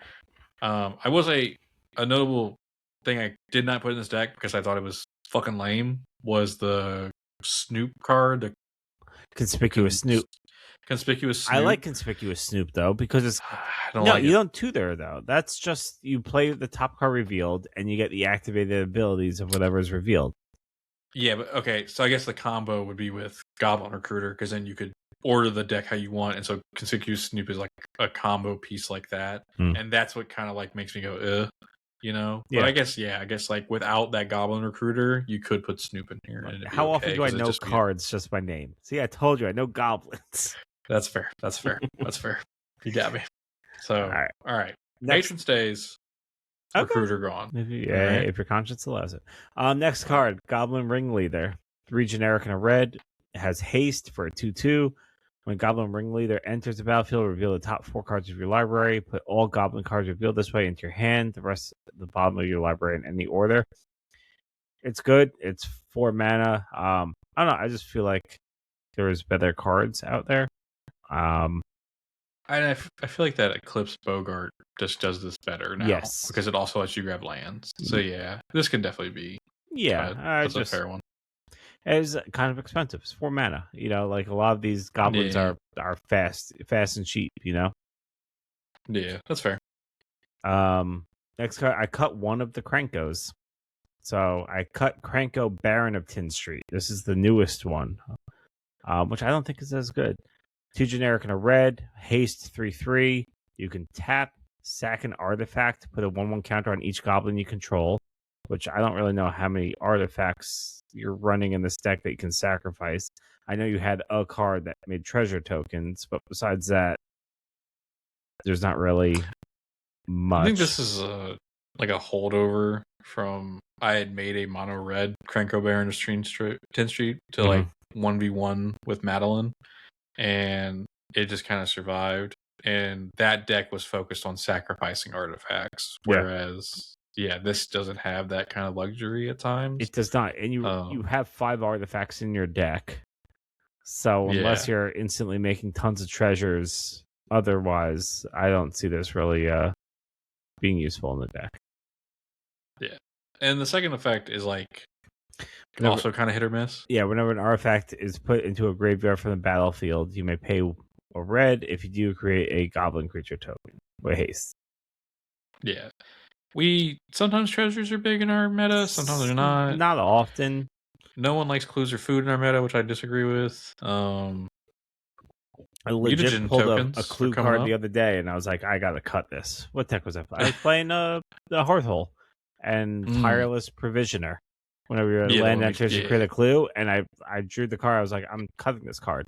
It reminds me, I gotta cut it tonight. Ridiculous. No, I don't need clue tokens. More like boo tokens. Oh my god. Yeah, Jesus. That's right. I said it. All right. I agree with this one. I think of the Krankos, it's the weakest. It's more of a build around versus a throw it in the 99, in my opinion. So, next card, Legion Loyalist. This is a card I like, but I'm shocked by this one. Yeah, it's 1 red for 1/1 with haste. Has Battalion. Whenever Legion Loyalist and at least 2 other creatures attack, creatures you control gain first strike and trample till end of turn and can't be blocked by creature tokens this turn. So the creature tokens is nice, but for the most part, when you have an army of 1/1s, it's like, all right, well, they have first strike and trample. Trample on 1/1s is nothing. First strike on God, like the deck focuses on making the tokens. So I don't care if your 1/1s have first strike and trample. That's not threatening still, you know? Because chances are I'll be blocking with bigger creatures. If I block with a 2/3, you know, I'm still safe. Yeah, it doesn't do anything. This would have to like really, I'd have to get like the Banner of Kinship out for this to really do something. I do kind of like the not be blocked by creature tokens things because I mean I think it's kind of people just chump block goblins all day. Yeah. I could see probably a different card going in here and doing more though. Yeah. Especially since we're kind of leaning towards aristocrats. Next card, Sear Slicer Goblin. 1 generic and a red for a 2/1. It has raid at the beginning of your end step. If you attack this turn, create a 1/1 red goblin creature token. It's okay. There's better cards out there. It makes a goblin every turn. Yeah. I think in my head, I really like this card. Like I like the art on it. Like it's really cool. In my head, I'm like, oh, we copy this with Grub, and then we get to make 2 because technically the copy will die on end step, but it'll get the raid trigger first. Mm. And at least I'm pretty sure that's how that works.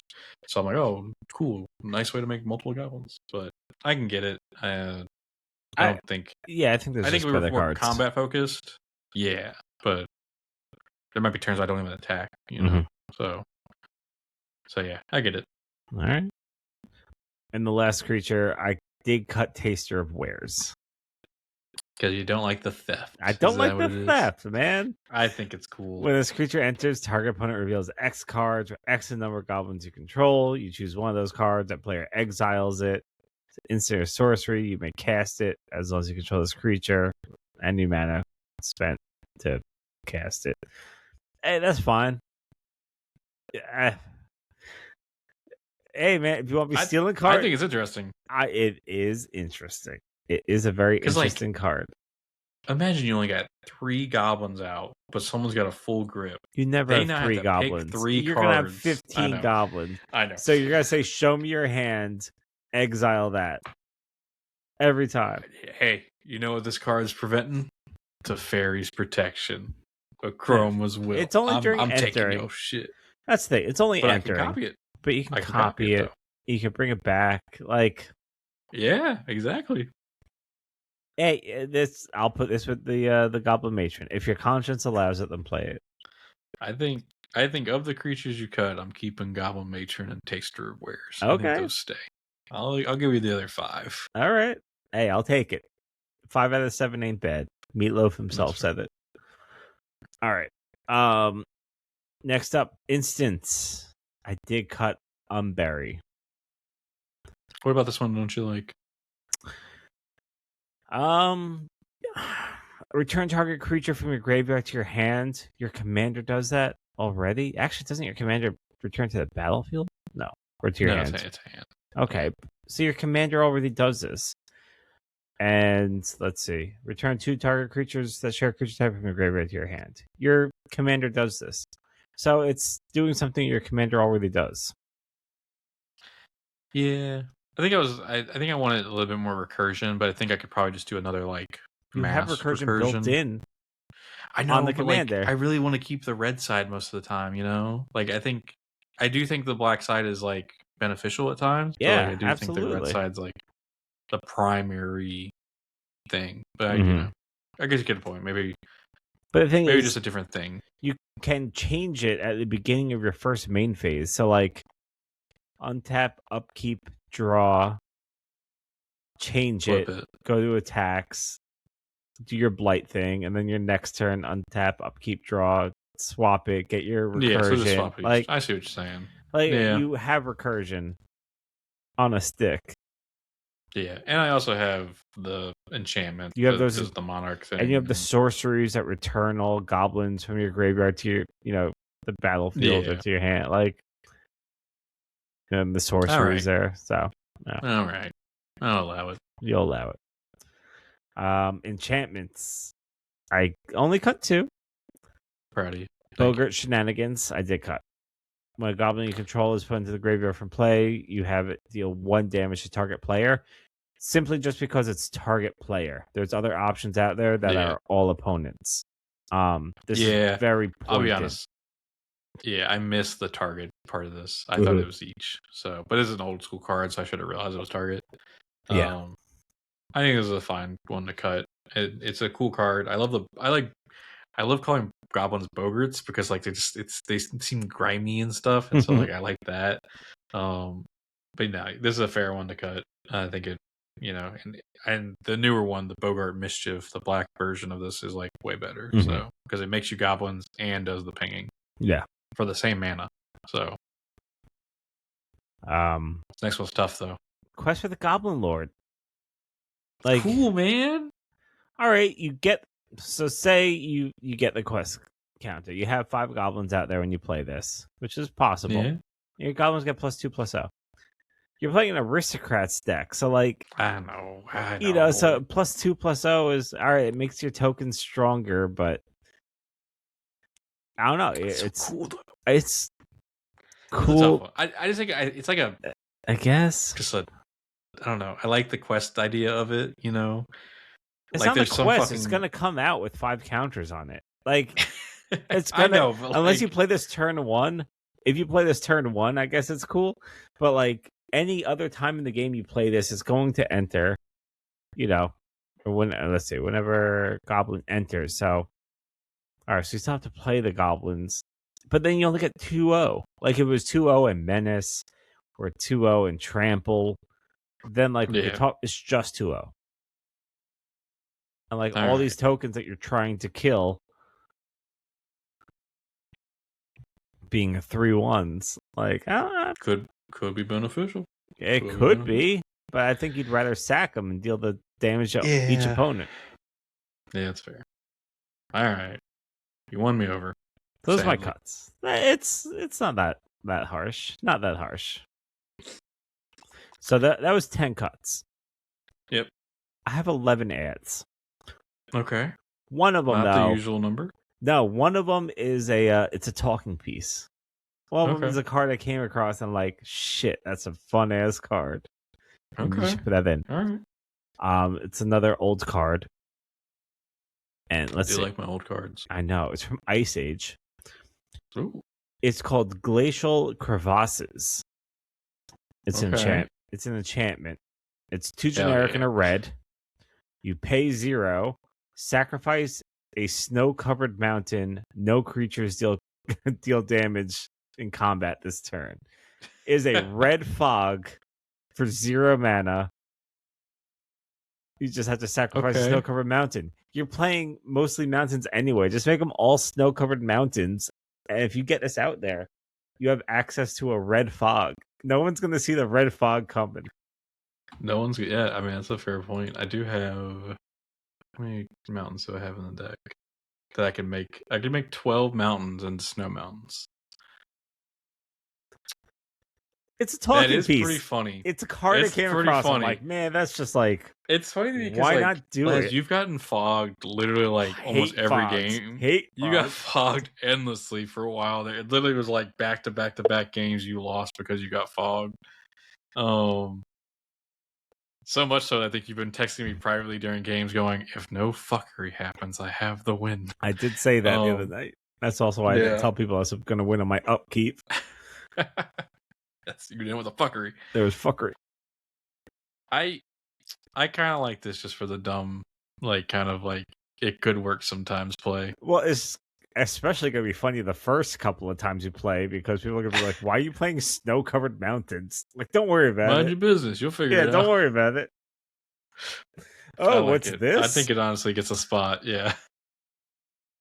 So now I have to buy 12 snow-covered mountains. To buy snow-covered mountains and this card. I don't know. I found it to be cool. If I build like a mono red deck, like hell yes, I would put this in there. Yeah, it's pretty cool. It costs nothing. All it costs is snow-covered mountains. We got those for days. I got those for days. All right. So that was my talking piece card. Do with it what you will. But I didn't count that towards my official count here. All right, so I'll start with creatures. First creature up is Beetleback Chief. 2 generic and a red for a 2/2 goblin. When this creature enters, create 2 1/1 red goblin creature tokens.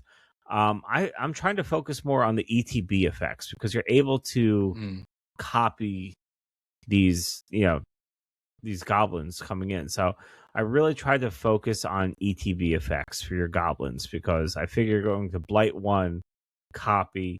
So you play this, you create 2 2s, you blight it.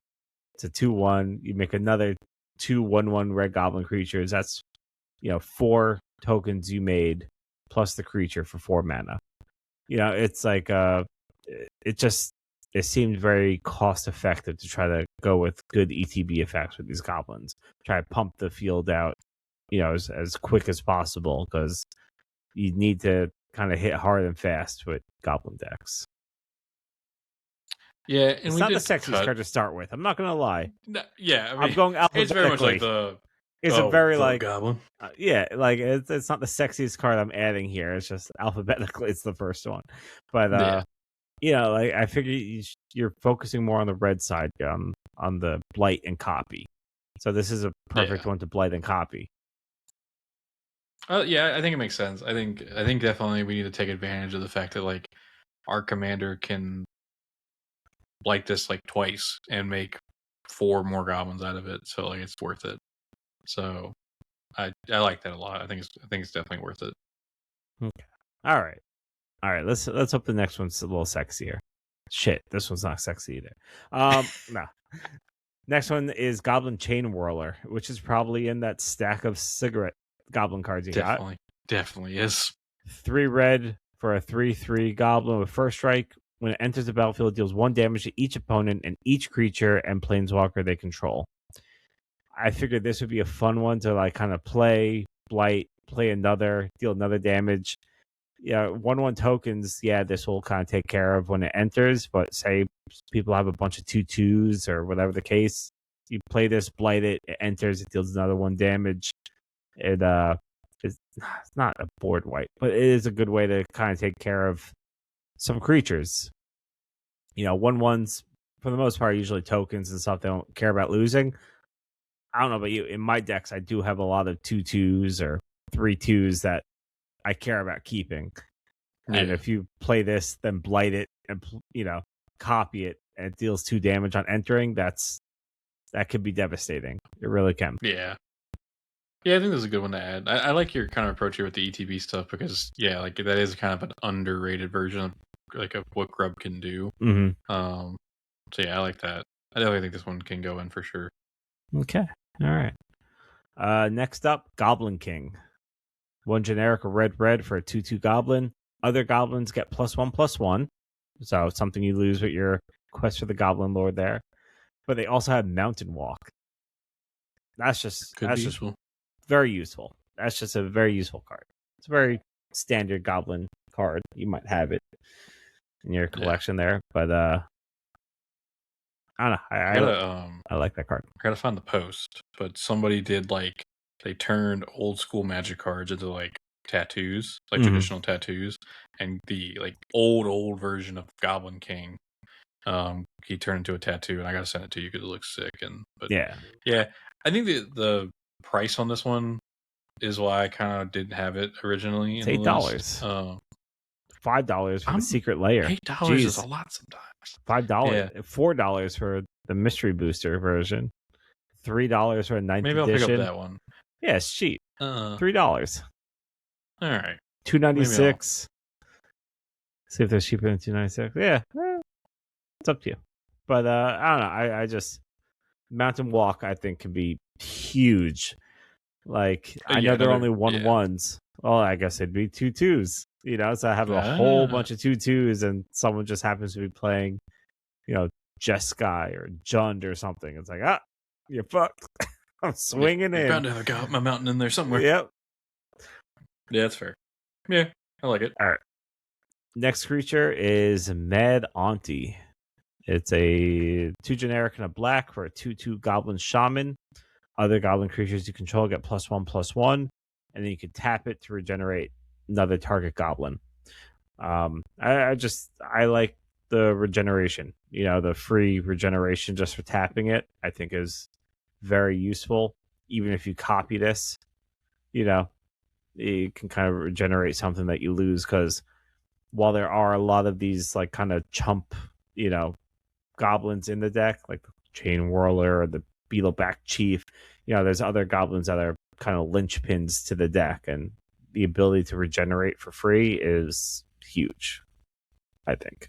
Yeah, I definitely a card I've looked at and been like, maybe I should have that in here because I mean, it buffs the board, which is really great. But then also, like being able to use this to keep Grub safe, keep another like Slingback Lieutenant safe, like would be really good. So yeah, definitely think we can add this one along with the Goblin Charge. Okay, all right. I have 2. The next 2 I'm mentioning are not goblins, which I know it was hard to do. I'm like, I hate to break parity here, but like you gotta have them in there. Very generic cards, nothing sexy. First one is Big Daddy Perf. Perforce God of the Forge, 3 generic and a red, 6/5, indestructible god. If your devotion to red is less than 5, he's not a creature. Whenever another creature enters the battlefield under your control, Perforce deals 2 damage to each opponent. It's pretty good. It's perfect for the goblin deck. You make 3 goblins, you're dealing 6 damage around the board. Like, it's just throw that in there. I know it's not a goblin. It sucks that it's not a goblin, but you have to have it in a deck like this. Yeah, definitely. It's really good, and I think right now I have one in a deck where like I don't feel like I'm making as many tokens as I would like to be. Mm-hmm. So like in here, swap. I know it's an expensive card, but like for what you're trying to do, this does it. Yeah, for sure. Yeah, I definitely want to. I'll swap it from the other deck. It's into this one because it makes sense to do. Okay. And the next one's not goblin either. Species Specialist, which is just good in like every tribal deck it can go in. 2 generic, black for a human warrior. As Species Specialist enters the battlefield, choose a creature type, goblins. Whenever a creature of the chosen type dies, you draw a card. You're playing an aristocrat's goblin deck that also makes copies that die. Like you're going to be losing goblins left and right. You might as well be drawing cards for it.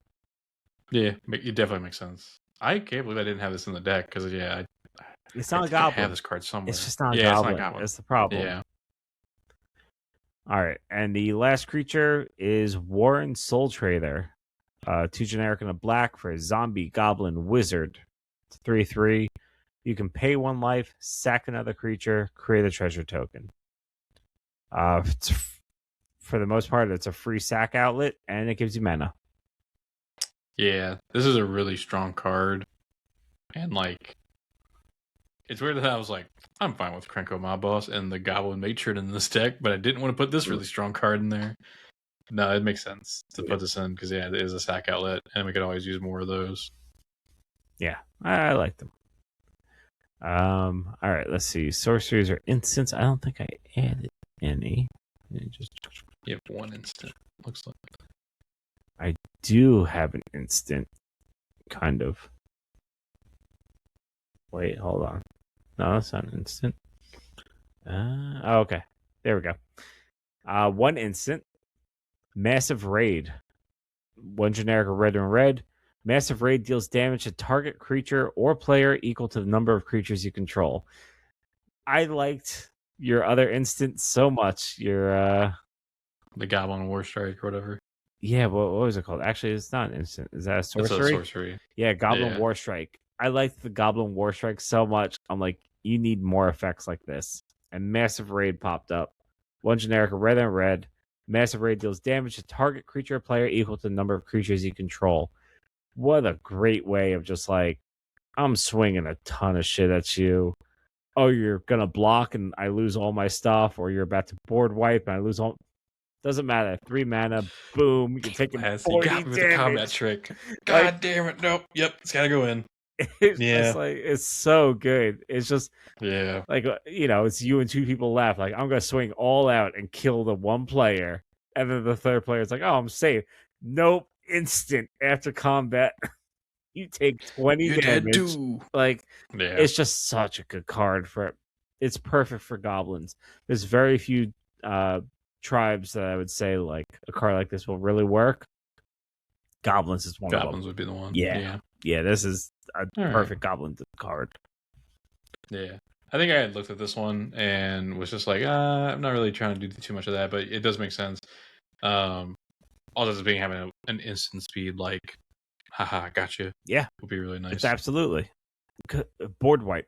Before I lose my whole board, I guess sacrifice all my stuff, or I guess actually you could do this and then sacrifice everything too. Yeah. Oh, board wipe. All right, instant speed, massive raid, deal all this damage to 1 person. Then let me do all my sacrifice outlets and take care. Like, yeah. That would be good, yeah. It's just a good card, man. Versatile. All right. Enchantments. I had some enchantments. I know. It's like, it's not enough. It's not enough. First one's Descendant's Fury. 3 generic and a red. Whenever one or more creatures you control deal combat damage to a player, you may sacrifice one of them. If you do, reveal cards on the top of your library until you reveal a creature card that shares a creature type with the sacrificed creature. Put that card onto the battlefield the rest of your library random order. You're doing constant goblin damage. Like, I know they're 1/1s, but some of them are getting through. Yeah. So, yeah, whenever one or more. So that's the thing that kills me is the one or more. Yeah. That hurts. It'd be very busted if not. I know. But at least, sacrifice one of them. If you do, reveal cards on top until you reveal one. So that's the good thing, too. It's not just reveal the top card if it's that creature type put on the battlefield. At least you get to kind of like cycle through your cards a little bit and get the goblin you want and put it onto the battlefield for free. I figure it's pretty much a free card every combat. Yeah. Yeah, it's not every time you go to combat, you get a free card. Yeah. And it's also a sack outlet in us, and yeah, that is a good card to put in here. Because you can definitely just use turn the tokens into any of these like really good ETBs or just another like man, imagine turning a token into a Muxus Goblin Grandee. That'd be sick. Yeah. Yeah. I like that. That's a good one. All right, good. And then I think I have one last card here. Yeah, one last card. And this is actually a room card from Duskborn. Hell yeah. Hell yeah. I don't run any of them, so it'd be nice to see someone run one. Yeah. I think I have one in like one deck. This is Funeral Room Awakening Hall. It's 2 generic and a black. Whenever a creature you control dies, each opponent loses 1 life, you gain 1 life. That's exactly what you wanted to do in an enchantment. It replaces one of your other enchantments that's a target player for each opponent, and you gain a life too. And then you can pay 6 generic black to unlock it. And when you unlock this door, return all creature cards from your graveyard to the battlefield. So that's nice. That's gravy if you get it. But even without it, that's where you want to be. Well, creature you control dies. Both the things that I want to be doing in this deck is Aristocrat, and then also like bringing stuff back if like I get board wipe. So like, yeah, this is a slam dunk card. I can't believe I didn't know this was a card at all. Awesome. God damn it, Lazz. Why do you make my job so hard? I didn't make it hard. I gave you cuts, man. Cut all but I wanted to cut 5 of these things, or I guess more than 5. It was actually really kept 2. I got to replace 8 cards with 10 cards. God damn it. This is good though. Yeah, well, like definitely some cards I just kind of skipped over. Beetleback Chief, I guess, can be cut. Chain Whirler is situational. I just like those. I like the ETB effects. I saw this deck and I thought ETB. Yeah, I know you're focusing red side, so I was like, let's find some good effects to copy. Yeah, that's fair. Definitely, like Grub is such a cool commander because, like I said at the start, like I'm going goblins because I like the aristocrat theme of it. But like, you really could just do like a Rakdos, like ETBs, dies, like triggers. Like, she just does some really cool shit. And like, I really wanted a goblin commander, so that's why I went with her as the goblin theme. But yeah, just a really cool card. If you remember, my goblin commander left off with not being a goblin at all. It was Marvin. Oh yeah. I should still try that. You never built that deck, did you? No, did you ever play it? I don't even think I played it. I should. I just feel like you're the threat whenever you play goblins. Yeah, I mean, good luck, you brother. had that the Ishin Goblin deck. Yeah, the Goblin Mission. Goblin Mission. That was an old episode. Yeah, it was a good one though. It was a good one. It was a fun deck. Yeah, we have someone that plays Ishins. I feel bad doing it. Like, hey, let me play this and make a shit ton of creatures. Do what you could. But all right. Well, thank you, Lazz. Definitely some good ideas here. Definitely some stuff to go through and kind of like reconfigure on my end. But I'm happy with it. I think this deck is gonna be really cool. I'm excited to play more of it. I should have played it more the other day. Yeah, you should have. But hey, we're gonna sit down and play some more Magic soon. I hope so. I really hope so too. I have 3-day weekend this weekend. Let's do it. We could do it tomorrow night. Tomorrow night. Friday, yeah. Yeah, Friday. Oh no, our secret's out. I mean, We're recording the you night don't know before when this is we're recording released. this. We're prepared and organized, and we recorded this Yeah. like days ago. Yeah, totally recorded days ago. Today is not February. Never mind. But yeah, that's gonna do it for this episode. Just want to say again, thank y'all so much for supporting us the last 3 years. It's been an amazing ride. It's been up and down, but a lot more ups than downs absolutely. lately. So It's been a lot of fun. So it kept me playing Magic. Hey, that's important. There was I'm times glad we there get to do this. where I'm sure there was some lulls it would have been easy to just kind of like, all right, let's move on. And it was nice to kind of have like a beacon to like, nah, I got the show, I got to build a deck, I got to review a deck, I got to look at the new sets. And I'm really grateful for that because, man, I love playing Magic. I really do. I just love playing it. So I love talking about it. I'm thankful for our show. I get to do that. Hell yeah. Just a reminder, you can find that new little piece of clothing or a sticker on our spring store. And I'll have the link down below. Join our Discord so you can find out this stuff first. Reach out to us through email at brewerscrewit@gmail.com. And do all the things, like the show, share it with a friend, go to your mom's house, download it onto her phone, ring the bell, do the things. That's the thing. Help us out. People do it. And until next time, this brew has been reviewed. Fucking nailed it after 3 years. Nailed it. Okay, I can't find a stop button. There it goes.